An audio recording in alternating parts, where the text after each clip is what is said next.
Hey buddy, Scott PDX. Today is Sunday. Not a bad little spot just to pull over for a little break. Going to be exploring up this road. I want to try to find a good route between Trask and Nestucca. Keeps coming up. Also thought I'd test out a little bit of gear while I'm here. So I've got one of these geyser shower things. The whole reason I have this is that when I bought the rooftop tent, there was a special deal on a shower room, so I ended up getting a shower room real cheap. Now, I didn't really need a shower room. I wasn't going to plan on putting a shower room on here, but you know, it's come in handy, and I tried using a solar shower, and that worked all right, but a lot of people swear by these geyser things. So I picked up a geyser, the heated one, so you can tell the heated one because it's orange instead of bluish. I just turned the heater on a few minutes ago, just 1 minute ago. I've got it just hooked up to my Jackery power station, which right now is at 99%. So we'll see how much of the Jackery 500 is used to heat this water from zero. I have had this water in there for 10 or 15 minutes, but I didn't have the heating element turned on until just a minute ago. You have to be careful that this safety switch here, when it comes down, it turns off the heat. So don't close this safety switch while it's heating up. And watch the little lights here. So this says power is on. This will say low light. It'll start blinking when you start getting real low. This just tells you that the lid is on and it's heating water right here. The water is below 100. The other options are it's at 100 or it's too hot. Time to turn the pump off. So we'll wait till it shows 100 and then we're ready to go. Just my basic day camping setup. I did leave out, I need to incorporate, I've got a food bin normally, or a cooking bin that I normally bring in here. And the other option for this heater is that you can put 2 liters of cool water in here and then boil a liter of water and pour it on there, but I don't have a pot right with me big enough to boil a liter. So this one has the electric heater built in, but it can take, they say, up to 45 minutes. So that's not super convenient. I'd almost rather have heated a liter of water. It would only take a couple minutes, pour it in there. But the big thing with this geyser is that all the water is right in here, and that's not very much. It's just under a gallon. It's just about 3 liters. I think actually 0.7 to 0.8 gallons, depending on who you hear it from. And the way it works is that there's a little hose here, and then there's a sponge. And so you actually put your soap on the sponge and the water comes through the sponge. It says uses less than a gallon of water to clean your soap up. Now, I don't know about you guys, but when I heard about that, I just have a hard time fathoming how does this spongy water thing work? I mean, if it actually does, get you, a good feeling clean shower, well, that's cool to take. It doesn't take up that much space, and if I'm getting my Jackery charged up, and we'll see how much it uses on the Jackery, but I can always just heat a liter of water and put it in there too. There's other ways to do this. I have another water. I've got a solar shower. I've got another gas-powered water heater in my van deal, and they all work. They all have their pluses and minuses, but this is just what I want to try. And if it works good enough, then I'll make a permanent home for it in the Jeep because it's pretty light. Choose your flow rate, apply water where you need it. Different colors available, rinse thoroughly. There's a soft side and a coarse side. And then you can use this bag maybe to store it. So it's come with this nice card from our Colorado startup. Thank you. If you experience any issues, they have our back. They don't even put a date how long the warranty is. They'll just stand behind it. We stand behind our product. And what's packaged by? Don't recognize the signature, but it's somebody. So that's how it compares to a Mountain Dew can. So it's not a ton of water, but hopefully using this sponge thing, they say it's enough. So we'll find out. If it works well enough, then I'll make a permanent home for it in the Jeep. If it doesn't work very good, then I don't know. You could always return it. I'm sure it's got some sort of guarantee. Seems like a USA well-made product. But most everybody I see that says they use it, they say that it works pretty good. So far, it's been 5 minutes. It's not ready yet. Instead, I'm going to sit here and maybe read the instructions and just enjoy this peaceful scene. Let's see. So, I don't know if I should say where I am, but I'm up in the Coast Range. Let's just put it that way. I'm not very far from a major road. A nice little creek here, though.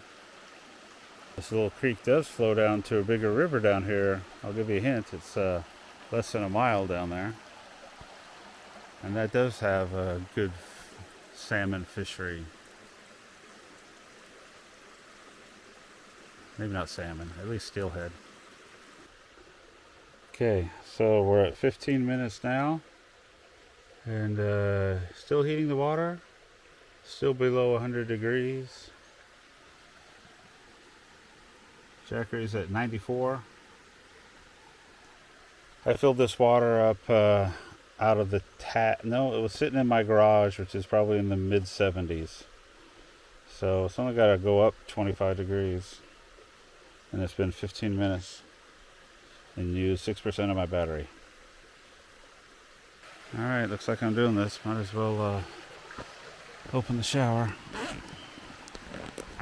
Another awkward thing to do with one hand.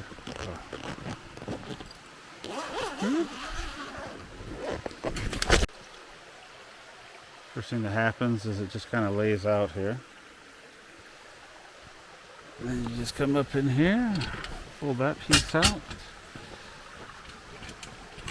pull that piece out. Okay, it's been 25 minutes, still below 100.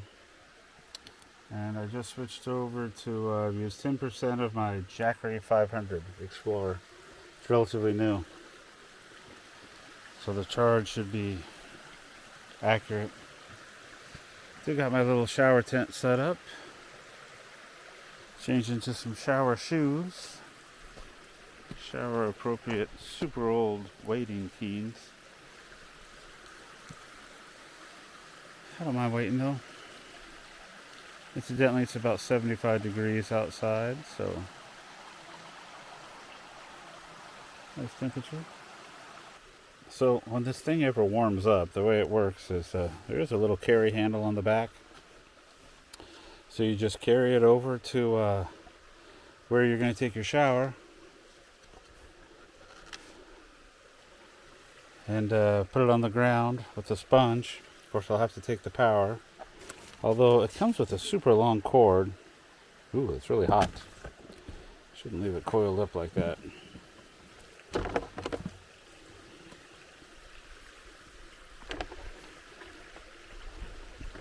Dissipate some of that heat. Something to keep in mind, that cord was getting awful warm coiled up like that. And it is pulling 124 watts.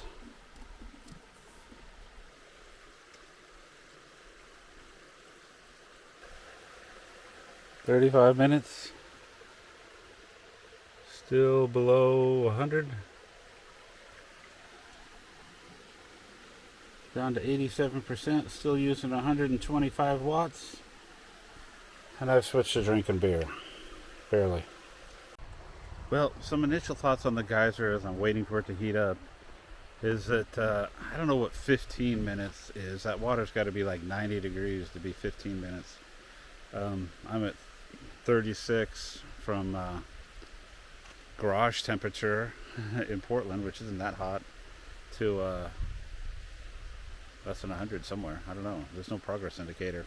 I think it might be better off with the one that you just add water to, because, you know, if I had my jet boil out here, I'd been done with the shower already. That jet boil will boil a liter of water in 5 minutes maybe. So you can get it, if you do the right ratio, 2 regular cups to 1 cup of boiling water, evidently it gets it right at the good temperature. So, you know, the heated one, electric one, I can see it being better if you had a couple of family members and maybe you had power at a camp that people could just kind of turn it on and do their things, or plan ahead. You know, like I thought about it even coming in here that, you know, I don't want to take a shower. Should I preheat that water? And I didn't do it. But I kind of knew I was going to take a shower, and if I'm in that situation again, I think I will preheat it. That way, as I'm driving down the road, it's got a secure lid that you can warm that water up, so when you get to camp 45 minutes later, whatever it's going to be, you'll have your hot water ready to go. But I also could have filled up in the creek right here too. This is pretty clear water, but I can certainly pump I got a water filter with me that I could pump a gallon of water in there, no problem. I think I said max time was 45. Well, 39 already. Maybe, I don't know how many. It's a 10 amp. That's a pretty heavy duty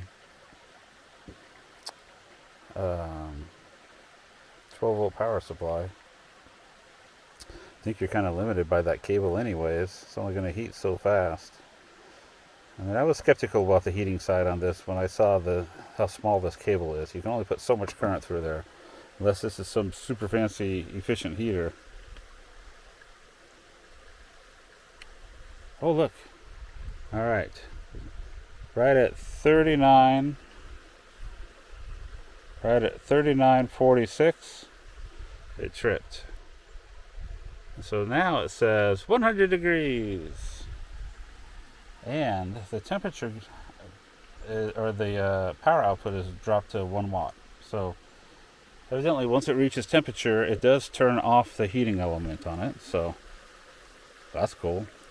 All right, so next thing is I'm going to get in the shower enclosure and give this thing a try, but I'm going to bear you from having to see that, but I'll give you a review when I'm all done. Okay, so it's post-shower, and yeah, it works. I felt like I was able to get plenty clean.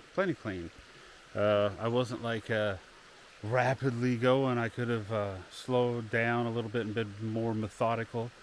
I can see that there's a little bit of art to playing with the water pressure, and when you need a lot of water pressure and when you don't, when you're just kind of sponging off, you don't need a lot of water pressure, but you have to turn that dial up to get your hair. And I did the same thing that all the other reviewers did, is that they tell you to put soap on the sponge and then wash your hair with that, and boy, you're putting soap right in your eyes when you do that. So keep your eyes shut good when you're washing your hair here, because it takes a while to get all the water out of that soap, and so there's just no opening your eyes, because if you try to rinse them again, you'll just put more soap right in your face. So I don't know if that's the best way to do it.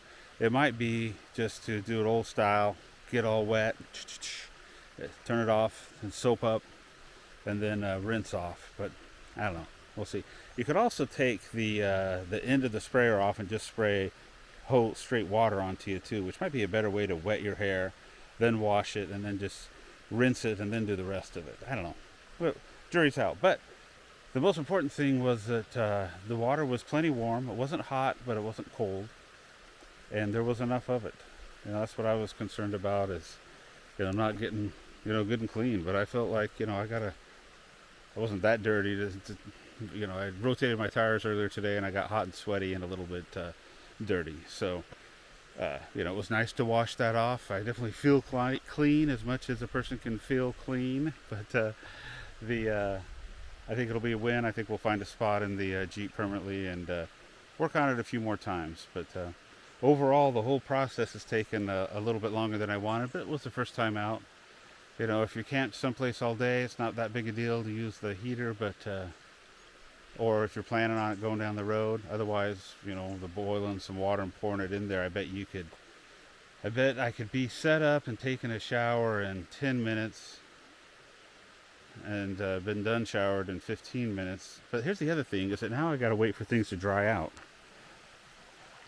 So I use this just little mat that I have that's just real handy, that folds up real small, waterproof mat, or it used to be. I need to figure out something to stand on when I'm in there. I don't like my feet to get all muddy, because then when you're putting my undergarments on and stuff, you get mud in them, and so that's no good. So I like to stand on something. But now I've got to wait for this to dry out too. And it's probably not going to dry out today. But when I get home, I'll just air it out. And I could probably just air that out too.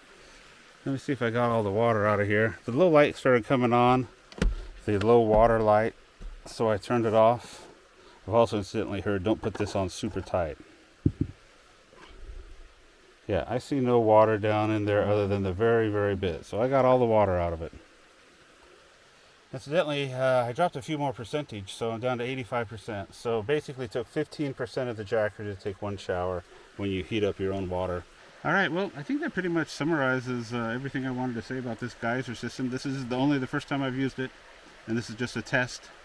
But I think it'll be great. You know, after a day or two of me not taking a shower, I really look forward to being clean, and you know, that gives me just, you know, more time out in the woods. You know, more opportunities to keep exploring and not have to run home. Not that I would run home, but you know, after a couple of days, I like to get clean.